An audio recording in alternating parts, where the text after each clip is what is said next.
Here at home, Senate leaders, they're receiving briefings on this conflict and the U.S. response. In a statement, Senate Majority Leader Chuck Schumer urging the State Department to ensure Israel has everything it needs to protect itself.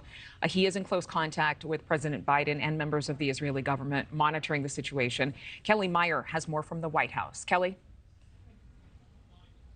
Hey there, Adrienne. Well, we want to start with this latest news from the administration that at least 9 American citizens have been killed in Israel. We just got this information in from the State Department. They also confirm there are unaccounted for U.S. citizens and say, quote, "We are working with our Israeli partners to determine their whereabouts." That's at least 9 Americans. Now, Secretary of State Antony Blinken also sharing that the U.S. government believes American citizens may also be among the hostages now being held in Gaza. So the U.S. is taking several steps this morning to strengthen U.S. defense posture in the region and supply Israel with equipment. The Biden administration directing the Pentagon to move a U.S. carrier strike group to the eastern Mediterranean. That includes the U.S. Navy aircraft carrier USS Gerald Ford, a guided missile cruiser, and guided missile destroyers. The Pentagon also taking steps to expand U.S. Air Force F-35, F-15, F-16, and A-10 fighter aircraft squadrons in the region.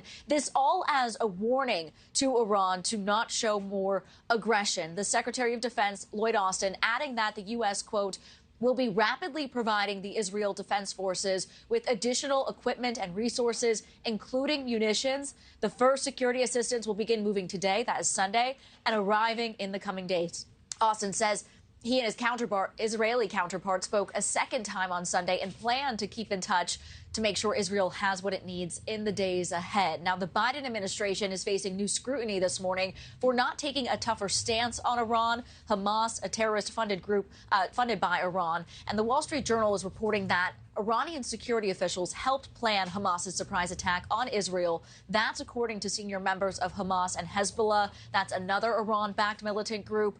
Biden's Secretary of State is pushing back against criticism that the Biden administration's recent hostage deal allowed Iran access to $6 billion in previously frozen funds were used to fund Hamas's attack. Take a listen. The facts are these. No U.S. Taxpayer dollars were involved. These were Iranian resources that Iran had accumulated from the sale of its oil that were stuck in a bank in South Korea. They have had from day one, under our law, under our sanctions, the right to use these monies for humanitarian purposes. They were moved from one account to another in another country to facilitate that use. As of now, not a single dollar has been spent from that account. Now, President Biden made no mention of Iran in his statement over the weekend, but Senator Schumer, the Senate Majority Leader, did say in a statement late last night that the administration is keeping, quote, a careful eye on Iran and keeping all pressure on them and their proxies to ensure the situation does not expand. Markie. Yeah, and then I think a big question becomes what are the larger geopolitical implications if they were in fact involved.